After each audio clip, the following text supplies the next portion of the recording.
As you can see, we've got some disassembly done to the 140 off camera. We drained and removed the gas tank, the pre-air cleaner, the muffler, the hood, the front grille, and the front bumper. When we removed the front grille, we noticed that the radiator was full of dust and dirt. Also, it still has the original radiator hoses on it. So we're going to remove the radiator, service it. We're going to put it back on after painting with new hoses, new thermostat. And before we put it back on, we're going to check the water pump. It hasn't been leaking, but we're going to check the bearing and the impeller on it to make sure that they are good.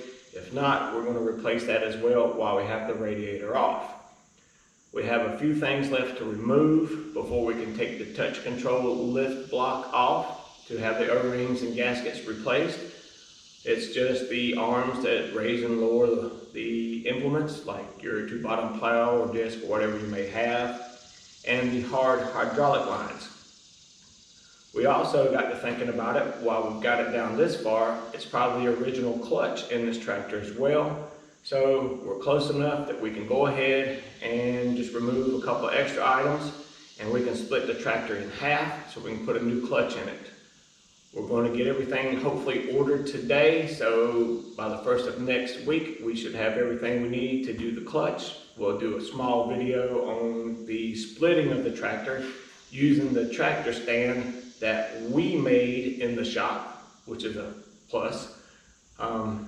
You'll see a little how-to on splitting the tractor, removing the clutch, installing a new clutch, lining it up with the line-up tool, so you can get your shaft from the transmission to go in a lot easier without forcing it.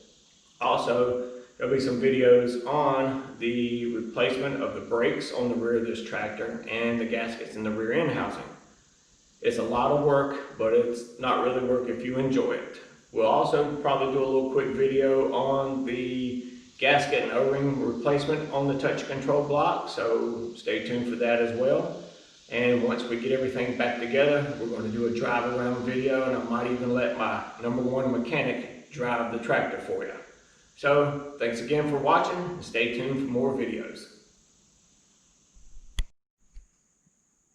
Hey everybody, Saturday morning at the shop. As you can see, the touch control unit is off the tractor. I have the jack stand or tractor splitting stand that I made up under it, ready to go. I've got everything, the electrical has been disconnected and pulled to the back of the tractor. The steering column is out of the steering post. I've got my safety chain up here on my engine hoist. I've got the rear wheels chopped so that when I go to separate this, it does not have an opportunity to roll back. But I think with the jack stand under it, it's going to do pretty good. We're about to find out. Got my pry bars ready to go.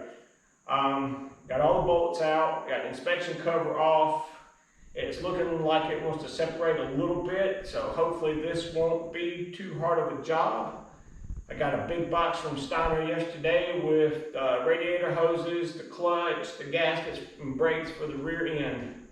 We're going to try right now on camera and see if this thing is split easily. If not, we'll turn the camera off because you might have to break out a hammer. Just kidding. But anyway.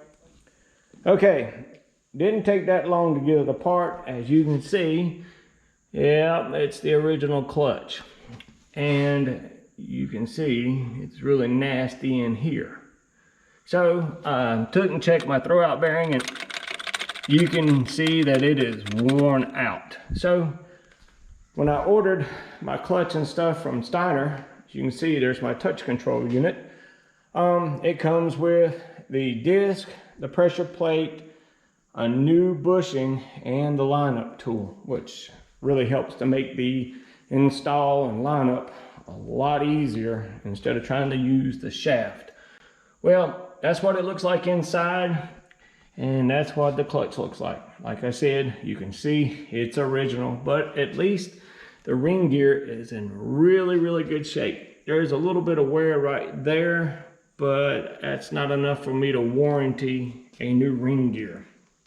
All right, well, that's it for this. We're going to stop the video here and clean up all this mess and get the new clutch and stuff installed, and then we'll pick up from there. Appreciate it.